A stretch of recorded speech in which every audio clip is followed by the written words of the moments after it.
মুসলিম দর্জি মহিলার হৃদয় বিদারক কাহিনী, সত্য ঘটনা, আল্লাহর কুদরত, এই story of A Taylor woman.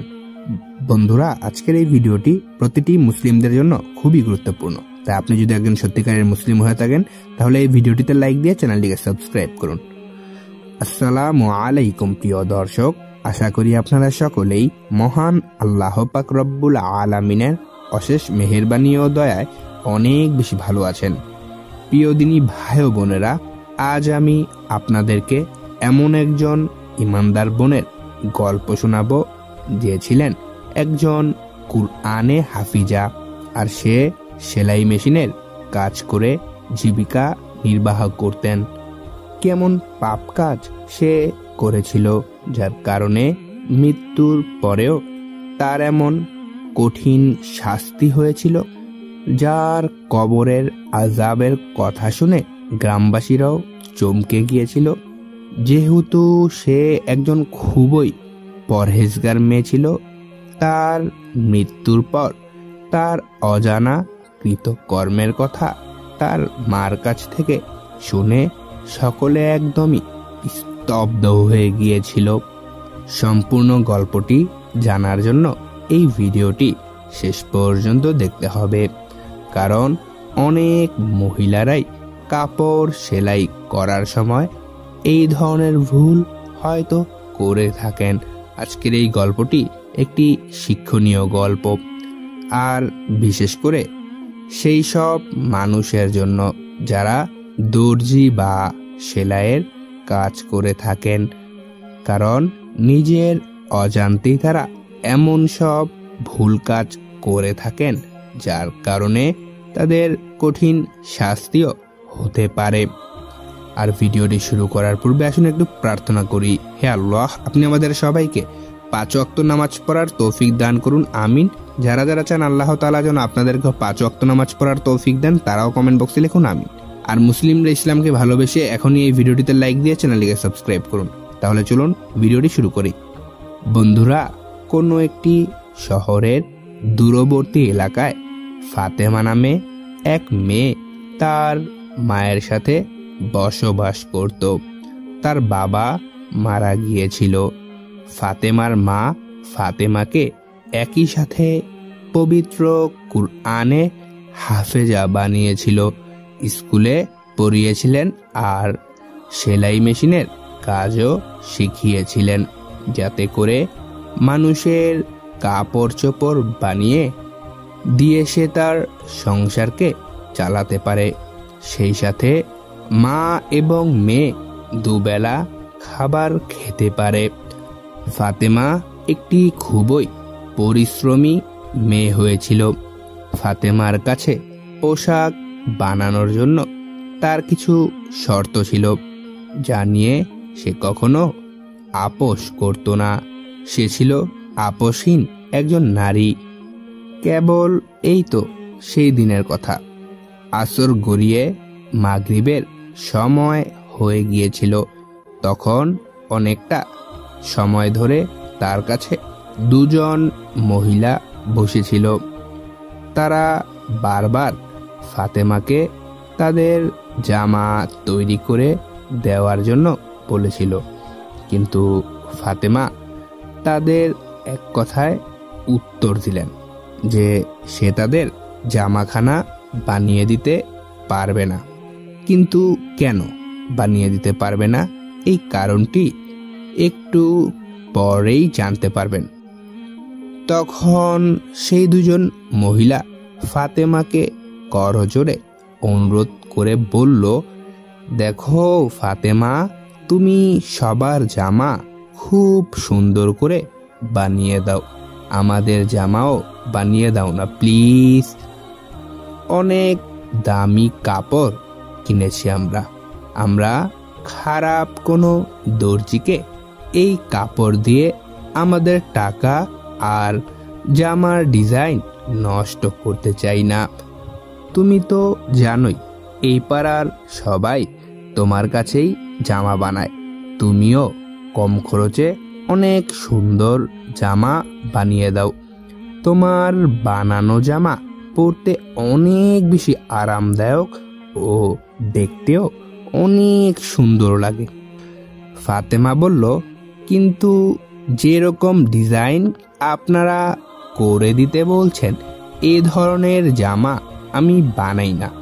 এই ডিজাইনে পেট অনেকটাই বের হয়ে থাকবে, পায়জামার ডিজাইনেও পা টাকনুর উপর পর্যন্ত দেখা যাবে। তাওবা তাওবা, আমি এই ধরনের জামা কি করেই বা বানাবো। এই কথা বলে ফাতেমা স্পষ্টভাবে নিষেধ করে দিল। ওই মহিলারা বলল, আমরা তোমাকে 1000 টাকা দিব। তোমার হাতের সেলাই আমাদের খুবই পছন্দ, তুমি খুব যত্নের সহিত কাজ করে থাকো। ফাতেমা মেশিন থেকে উঠে বলল, না আপা, আমি এই ধরনের জামা বানাবো না। তারপর সে বাচ্চাদের পবিত্র কোরআন পড়াতে চলে গেল।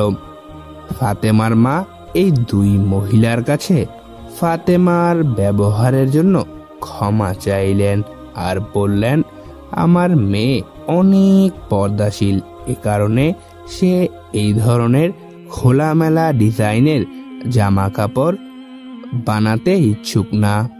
ওই 2 মহিলা, বন্ধুরা এখনো ভিডিওটিতে যারা লাইক দেননি, আপনি যদি মুসলিম হন তাহলে এই ভিডিওটিতে লাইক দিয়ে চ্যানেলটিকে সাবস্ক্রাইব করুন। ওই 2 মহিলা চলে যাওয়ার পরে ফাতেমার মা ফাতেমাকে বললেন, মা, তুই কেন ঘরে আসার রিজিক ফিরিয়ে দিস?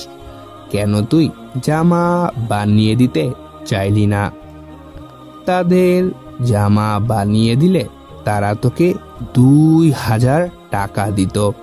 ফাতেমা বলল, মা, আমি এরকমের খোলামেলা অশ্লীল জামা কাপড় বানিয়ে দিতে পারবো না। ফাতেমা তার ওড়না ঠিক করতে করতে অজু করতে চলে গেল আর তার মা চুপ হয়ে গেলেন। তিনি যখনই ফাতেমার সাথে এরকম কোনো বিষয়ে কথা বলতেন তখন ফাতেমা এই ধরনেরই উত্তর দিত। ফাতেমার মা ফাতেমাকে অনেক ভালোবাসতেন। তার মা মানুষের বাড়িতে কাজ করতেন আর মেয়ে বাড়িতে সেলাইয়ের কাজ করত। এভাবেই কাজ করতে করতে ফাতেমা তার বিয়ের জন্য সবকিছু তৈরি করে ফেলল। তারপর ফাতেমার মা একজন ভালো ছেলে দেখে ফাতেমাকে বিয়ে দিয়ে দিলেন। ছেলেটি অবশ্য গরিব ছিল, কিন্তু সে ফাতেমাকে অনেক বেশি সম্মান করত। ফাতেমার মা মেয়েকে বিয়ে দেওয়ার সময় বলেছিলেন, আমার তো বাবা কোনো ছেলে নেই, শুধু একটি মেয়ে ছাড়া এ দুনিয়ায় আমার আর কেউই নেই, তাই আমি আমার মেয়ে এবং মেয়ের জামাইকে আমার বাড়িতেই রাখব।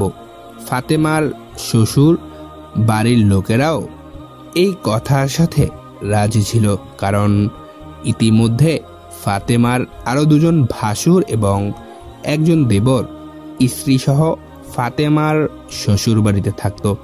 এই কারণে ফাতেমার শ্বশুর শাশুড়িও ফাতেমার মায়ের এরকম প্রস্তাবে অমত করেননি। এভাবে ফাতেমার বিয়ের পর নিজের মায়ের বাড়িতে থাকতে লাগলো। তার স্বামী যত টাকাই ইনকাম করুক না কেন, তবুও সংসার খুব কষ্টের মধ্য দিয়ে চলতো, অতিবাহিত হতো। ফাতেমাকে এখনো কাপড় সেলাই করতে হতো। এভাবে সময় অতিবাহিত হতে থাকলো। ফাতেমা অন্তঃসত্ত্বা হলো।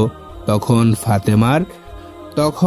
ফাতেমার দ্বারা দর্জির কাজ করা অনেক মুশকিল হয়ে পড়েছিল।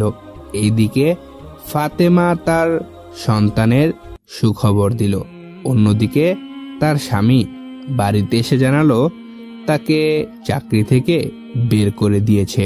এই কথা শুনে ফাতেমা কান্না করতে লাগলো। সে বলল, আমার এখন কি হবে? আমি এই অবস্থা থেকে কি করেই বা সেলাইয়ের কাজ করব? ফাতেমার স্বামী ফাতেমাকে সান্ত্বনা দিল এবং তাকে আশ্বস্ত করলো যে সে কিছুদিনের মধ্যেই আরেকটা কাজ ঠিকই ঠিক করে নেবে। ফাতেমার স্বামীর নাম ছিল আব্দুর রহমান। গর্ভবতী অবস্থায় ফাতেমার স্বামী ফাতেমার অনেক খেয়াল রাখত।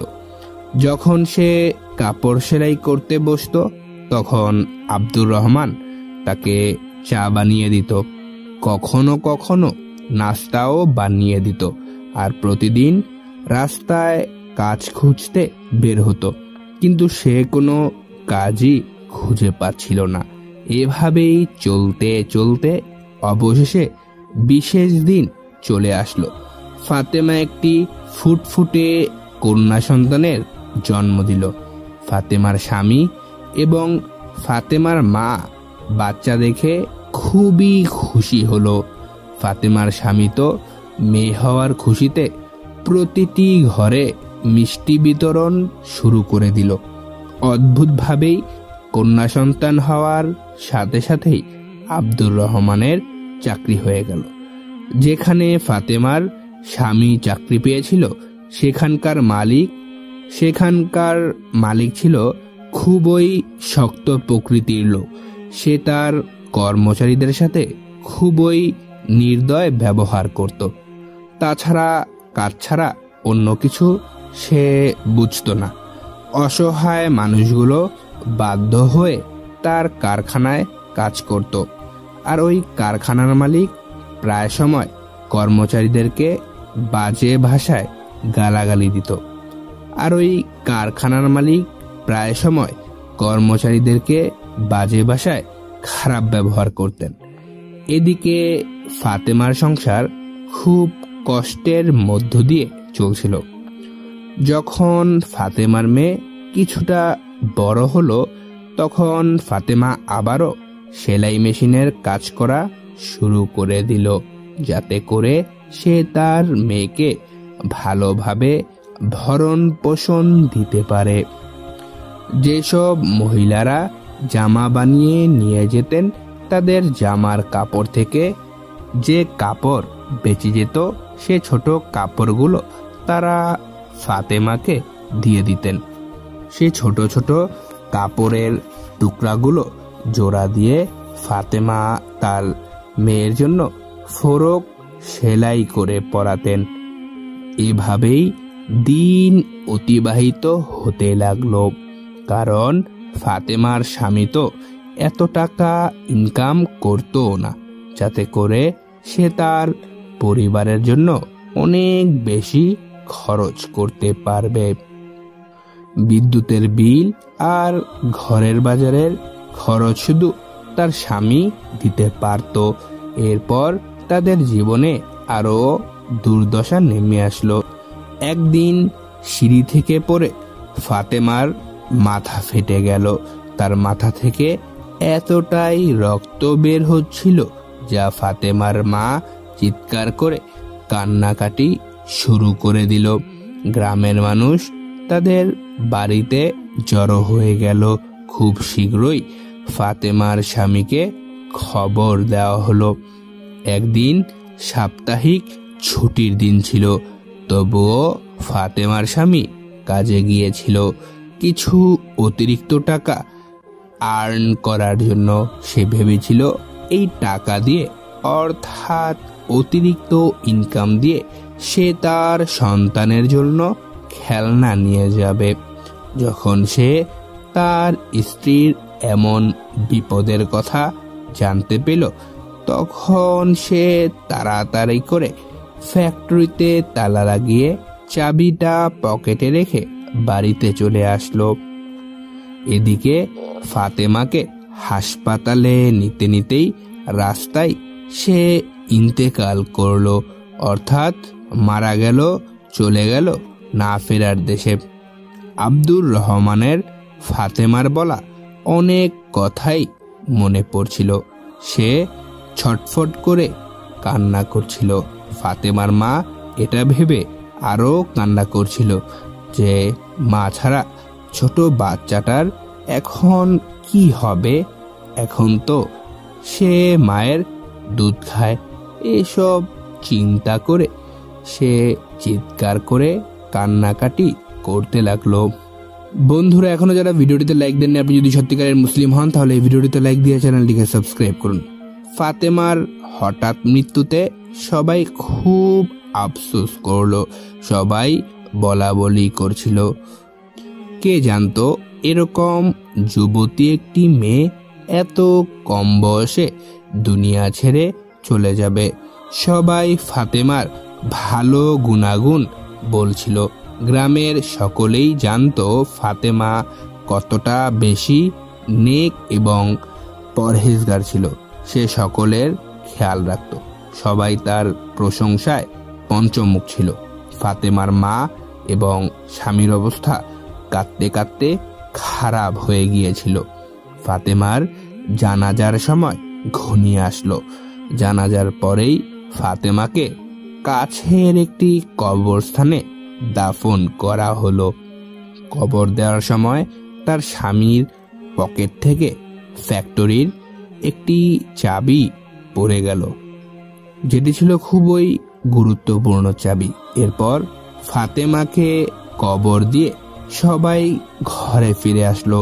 সন্ধ্যা হতেই সবাই যার যার বাড়িতে ফিরে গেল।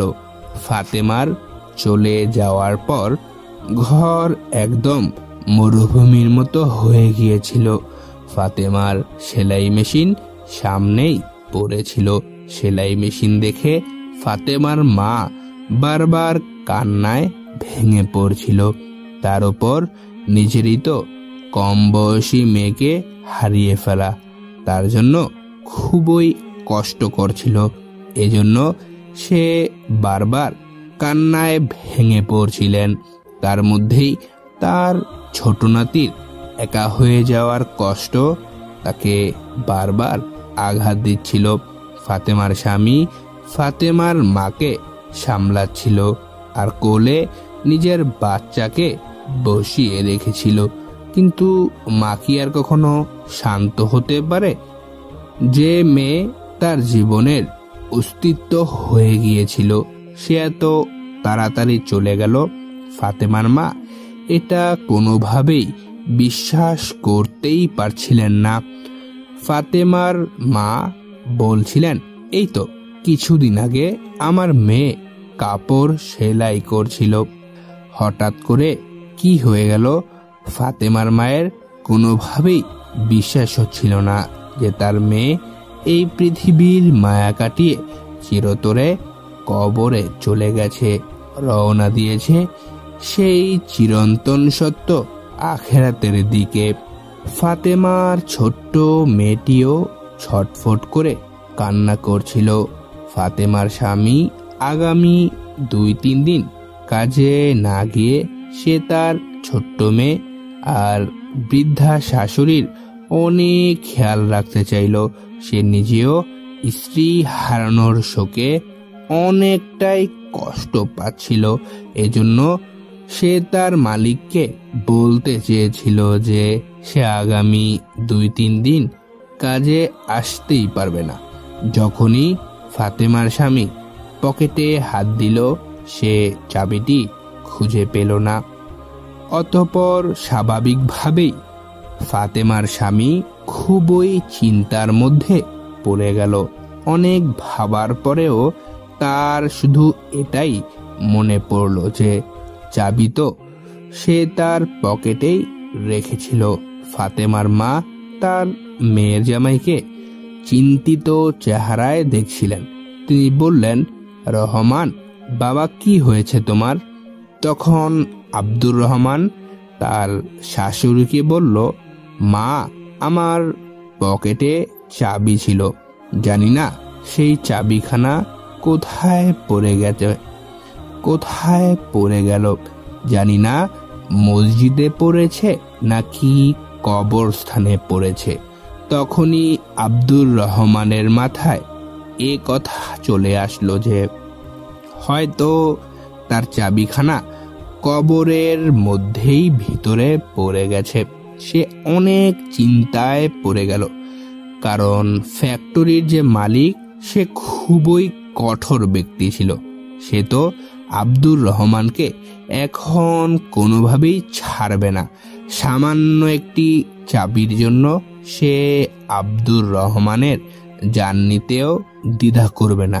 এত খারাপ লোক সে, কারণ সে মানুষের থেকে নিজের কাজকে এত বেশি গুরুত্বপূর্ণ মনে করত যে একজন মানুষের জীবন নিতে হয়তোবা তার দ্বিধাবোধ হবে না। আব্দুর রহমান মনে মনে এগুলোই ভাবতে লাগলো। ঠিক তখনই ফ্যাক্টরির মালিকের কল আসলো। তিনি বলল, সকালে আমি সকলকে কাজে দেখতে চাই, এখনই আমার বাসায় এসে চাবি দিয়ে যাও, যাতে করে আমি সকাল সকাল কর্মচারীদেরকে কাজে লাগাতে পারি। এ কথা শুনে আব্দুর রহমানের অবস্থা খারাপ হয়ে গেল। সেটা সাহস করে বলতে পারল না যে চাবিখানা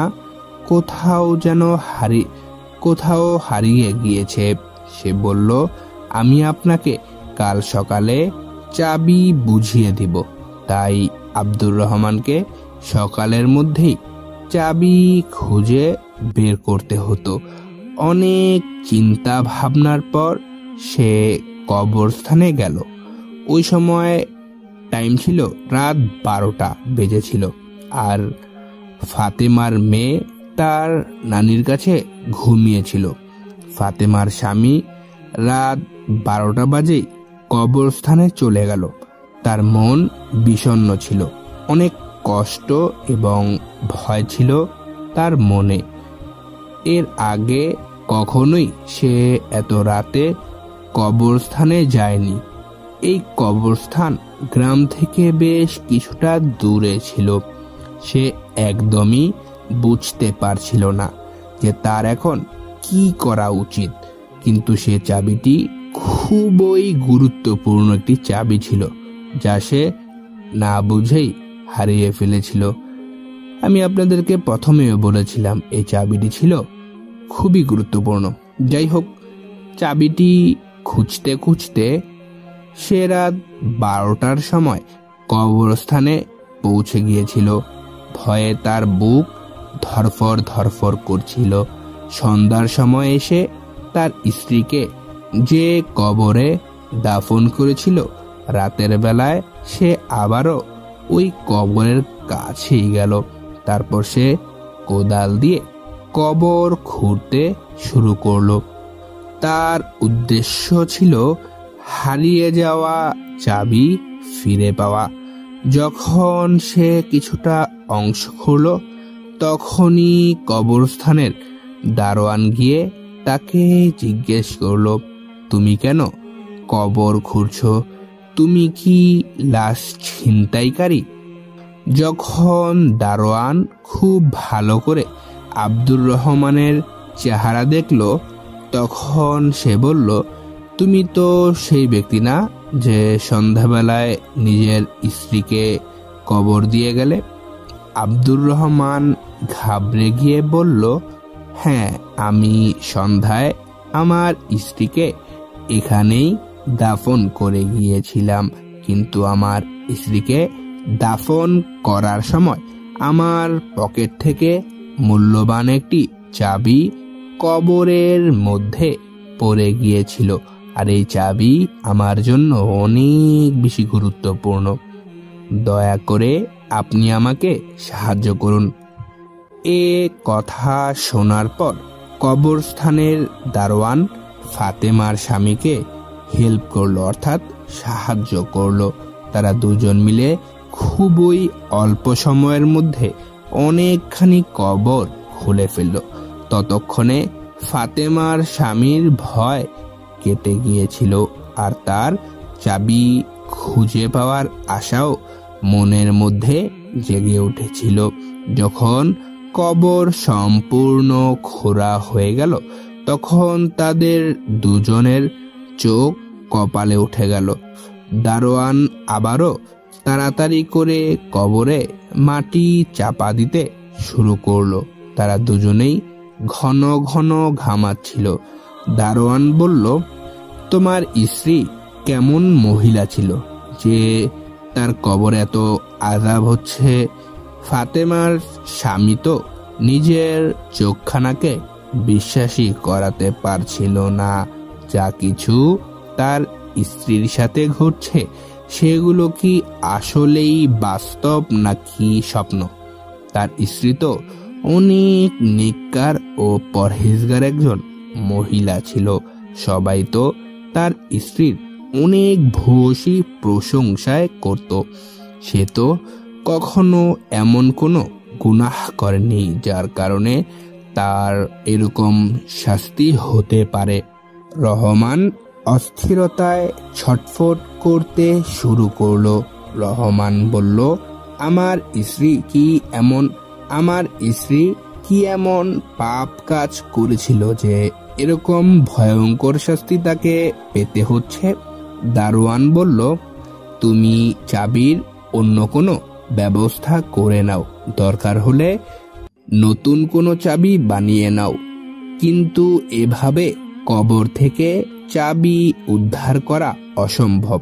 আর তুমি তো নিজের চোখেই দেখলে কবরের আযাব শেষ হওয়ার নামই নিচ্ছে না। আর সে কতটা বেশি ভয়াবহ অবস্থায় রয়েছে। তার তরফ থেকে মহান আল্লাহ পাক রব্বুল আলামিনের কাছে তওবা এবং ইস্তেগফার করো। আর যদি এমন কোনো তার গুনাহ থেকে থাকে যা সে বেঁচে থাকতে করেছে, সে গুনাহ তালাশ করো, যাতে করে তার আত্মার মাগফিরাত কামনা করতে পারো। রহমান কান্না করতে করতে পুনরায় বাড়িতে ফিরে গেল।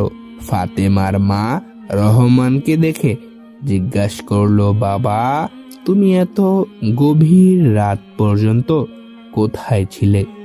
আমি সেই কখন থেকে তোমার জন্য চিন্তা করছি। রহমান তার শাশুড়ির পায়ের কাছে বসে পড়ল আর কান্না করতে করতে বলতে থাকলো, আম্মা জান, আমার জীবনের সুখ শান্তি সবকিছু কেমন যেন হারিয়ে গেছে। এখন রহমান অনেক ঘেমেছিল। ফাতেমার মা বলল, বাবা, আমাকে বলবে তো হয়েছেটা কি? এত রাত পর্যন্ত তুমি কোথায় ছিলে?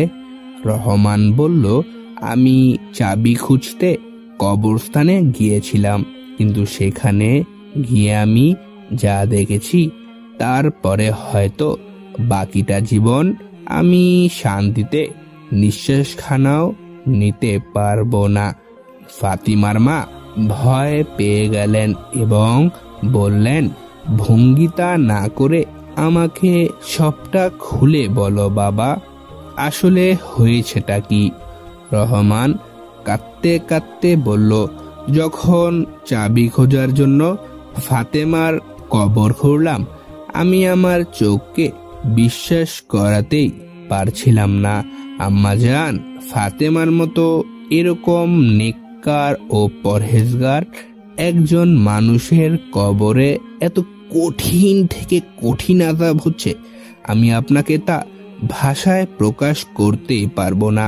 ফাতেমার ঠোঁটের ওপর আগুন জ্বলছিল এবং সে ভয়ঙ্কর চিৎকার করছিল, যন্ত্রণা সহ্য করতে না পেরে।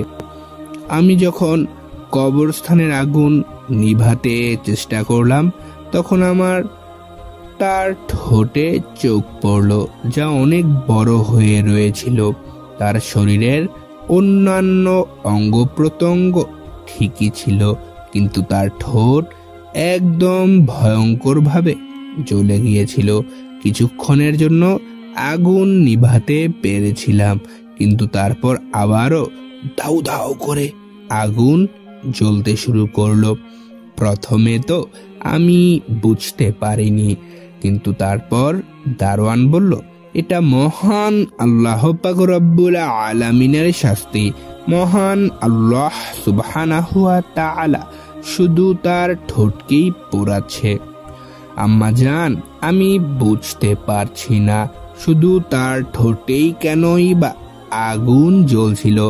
সে তো তার এই পবিত্র ঠোঁটখানা দিয়ে মহান আল্লাহ সুবহানাহু ওয়া তাআলার জিকির করত, সে তো কখনোই তার ঠোঁট দিয়ে কারো দুর্নাম করে নাই। সে তো একজন খুবই ভালো মহিলা ছিল, নেককার মহিলা ছিল, পরহেজগার মহিলা ছিল। ফাতেমার স্বামী এবং ফাতেমার মা এভাবেই সারা রাত কান্না করলো এবং মহান আল্লাহ পাক রব্বুল আলামিনের কাছে ফাতেমার মাগফিরাতের কামনা করে দোয়া করলো। ফজরের আজান যখন দিল তখন ফাতেমার মা রহমানকে বলল, তুমি মসজিদে গিয়ে ইমাম সাহেবকে গতকাল যা যা দেখেছ সে সবকিছুই খুলে বলো, একমাত্র হয়তোবা তিনিই বলতে পারবেন আসল সমস্যাটা কোন জায়গায়। আমার মেয়ের সাথে এমনটা কেনই বা হচ্ছে, আমার মেয়ের উপর এমন আযাব কেন হচ্ছে। ইমাম সাহেব খুবই নেককার ও ইমানদার একজন মানুষ, আমার বিশ্বাস তিনি আমাদের সহায়তা অবশ্যই করবেন। রহমানের এই কথাটা সঠিক বলে মনে হলো, কারণ এই সমস্যার সমাধান যদি কেউ দিতে পারে তাহলে সেটি হতে পারে একমাত্র ইমাম সাহেব। রহমান মসজিদে নামাজ শেষে কান্না করতে করতে গত রাতের ঘটে যাওয়া সব ঘটনা ইমাম সাহেবকে খুলে বলল। সবকিছু শোনার পরে ইমাম সাহেব বললেন, আমি ফাতেমার মায়ের সাথে দেখা করতে চাই। রহমান ইমাম সাহেবকে বাড়িতে নিয়ে গেল। ফাতেমার মার সাথে ইমাম সাহেবকে দেখা করিয়ে দিল। ইমাম সাহেব ফাতেমার মাকে জিজ্ঞেস করলেন, বোন, আপনি আমাকে এটা বলুন, ফাতেমা কি কখনো কারোর নামে গীবত করত বা চুগলখড়ি করত বা এমন কোনো গুনাহ যা তার মুখ দিয়ে হতো? ফাতেমার মা বলল, না, আমার মেয়ে শুধু সেলাই মেশিনেই কাজ করত, তার কাছে এত সময়ই বা কোথায় ছিল যে সে আশেপাশের প্রতিবেশীদের বাসায় যাবে বা কোনো বন্ধুদেরকে বাড়িতে ডেকে কারো নামে বদনাম করবে। এটা শোনার পর ইমাম সাহেব এমন একটি প্রশ্ন করলেন যা শুনে ফাতেমার মা চমকে উঠলেন। ইমাম সাহেব বললেন, ফাতেমা কি কখনো কারোর আমানত তার নিজের কাছে রাখতো, যেমন কাপড় দিয়ে জামা বানানোর পর বেঁচে যাওয়া ছোট ছোট কাপড় বা সুতার টুকরো, এরকম কিছু? তখন ফাতেমার মা বলল, না, ফাতেমা তো সবকিছুই ফেরত দিয়ে দিত, আর যেটুকু কাপড় তার প্রয়োজন হতো সেটুকু তো সে তাদের কাছ থেকে চেয়ে নিত। তখন ইমাম সাহেব বললেন, একটু ভেবে বলুন তো, এরকম কোনো কারণে কবরে এই আযাব হতে পারে যার কারণে তার মুখের ভিতর আগুন জ্বলছে, কিন্তু আমার তো মনে হয় এখানে আমানত নিয়েই কিছু একটা ঘটেছে, কারণ ফাতেমার চরিত্র সম্বন্ধে আমি নিজেও জানি। আসলে ইমাম সাহেব আগে থেকেই ফাতেমাকে চিনতেন, তার কাছে ফাতেমা পবিত্র কুরআনুল কারীম, পবিত্র কুরআন মাজিদ হিফজ করেছিল। ইমাম সাহেব বললেন, আপনি তবুও একটু ভেবে বলুন তো, এমন কোনো অপরাধ যা সে করত আর সেই অপরাধের সম্পর্ক ফাতেমার মুখের সাথে? ফাতেমার মা বলল, সে একটিমাত্র অদ্ভুত কাজ করত, আর তা হচ্ছে কেচি ব্যবহার না করে দাঁত দিয়ে সুতা কাটত, আর সুতার যে অবশিষ্ট অংশ তার মুখে রয়ে যেত তা সে চাবাতো। শুধু এই কাজের সময় আমি তার মুখে সুতা দেখেছিলাম। এই কাজের জন্য সে কেচি ব্যবহার করত না, মুখ দিয়ে সুতা কেটে সুতা চিবিয়ে ফেলে দিত। অনেকবার আমি তাকে বুঝিয়েছি যে এভাবে সুতায় ঠোঁট কেটে যেতে পারে, কিন্তু সে তার অভ্যাসের উপর অটল ছিল। তখন ইমাম সাহেব বললেন, হতে পারে এই শাস্তি তার ওই মুখ দিয়ে সুতা কাটার কারণেই হয়েছে, কারণ যখন তার মৃত্যু হয়েছিল তখন কাপড় সেলাই করতে করতে সে সিঁড়ি দিয়ে এগিয়ে গিয়েছিল। হয়তো মৃত্যুর সময় সুতার টুকরা তার মুখেই রয়ে গিয়েছিল, আর ওই সুতার কারণেই তার উপর হয়তো বা এমন আযাব হচ্ছে। সেলাই করার পর বেঁচে যাওয়া জিনিসপত্রের সাথে সুতার একটি ছোট টুকরাও ওই ব্যক্তির আমানত হিসেবে গণ্য হয়। যেই কাপড় সেলাইয়ের জন্য মজুরি দেয়, সব বেঁচে থাকা জিনিসপত্রের মতো তার কাপড়ের সুতাও ফিরিয়ে দেওয়া অতি আবশ্যক। তার জন্য এটাই ভালো হবে যে আপনারা তার আত্মার মাগফিরাতের জন্য দোয়া করুন। আর যারা যারা ফাতেমার কাছে কাপড় সেলাই করতে দিত, তাদের সাথে দেখা করে তাদেরকেও ফাতেমার এই অভ্যাসের সম্বন্ধে বলুন, তার এই অপরাধের জন্য ক্ষমা চেয়ে নিন। এই কথা শুনে ফাতেমার মা অনেক বেশি পেরেশান হয়ে গেলেন। তিনি ভাবলেন, এটি তো একটি সামান্য বিষয় ছিল, কিন্তু এদের কারণে ফাতেমার এত কঠিন আযাব হবে এটা তার মাথাতেও আসেনি।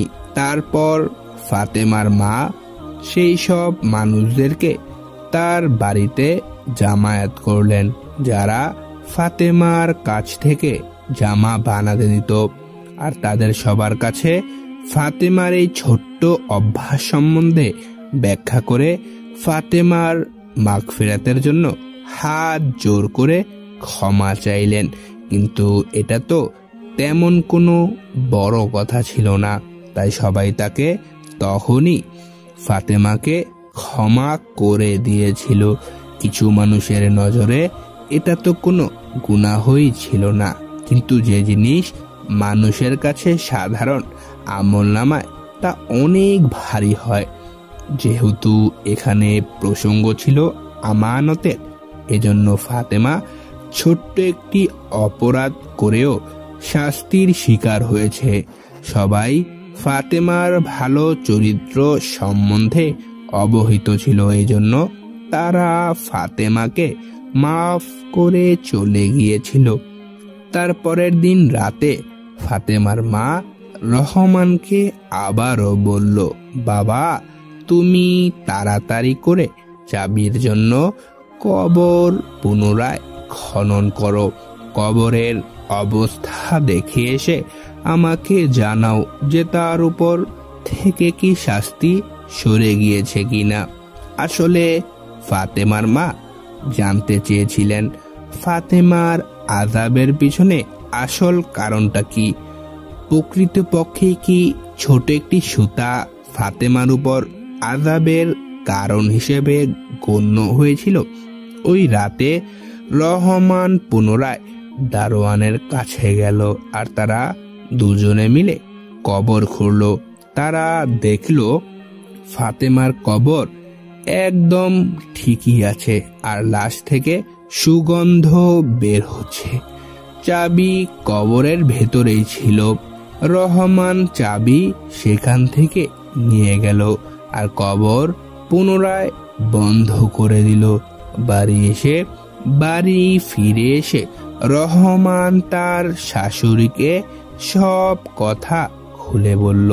ফাতেমার মা মহান আল্লাহ তাআলার শুকরিয়া আদায় করলেন, কারণ তার মেয়ের উপর থেকে শাস্তি উঠে গিয়েছিল।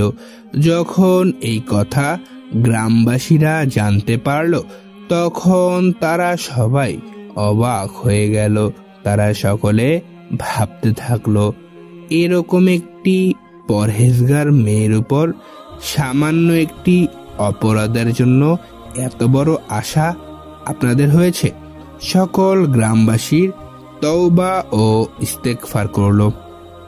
সবাই তাদের নিজেদের ভুল ত্রুটি শুধরাতে শুরু করলো।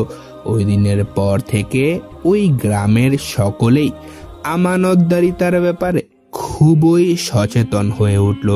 কারো কাছে যদি কারো সামান্য কিছুও থাকতো তাহলে তা যত দ্রুত সম্ভব তারা ফিরিয়ে দিত সবাইকে। ফাতেমা তো পৃথিবী ছেড়ে চলে গিয়েছিল, কিন্তু তার স্বামী আর তার মাকে একদম একা করে চলে গিয়েছিল। ফাতেমার স্বামী, ফাতেমার ছোট্ট একটি মেয়ে আর ফাতেমার মা, তারা তিনজন সব সময় ফাতেমাকে মনে করত। আর ফাতেমা তো একটি ফুল ছিল যার সুগন্ধি চারিদিকে ছড়িয়ে ছিটিয়ে ছিল। আর চলে যাওয়ার পরেও কেউ তাকে বিন্দু মাত্র ভুলে যায়নি। সে তার ভালো চরিত্র আর ভালো আচরণের জন্য আজও পর্যন্ত সকলের হৃদয়ে বেঁচে আছে। হয়তো সে এখন জান্নাতে রয়েছে, যদিও বা ওয়াল্লাহু আলাম, আল্লাহ তাআলাই ভালো জানেন। যে ছোট্ট একটি গুনাহ সে করেছিল তার শাস্তি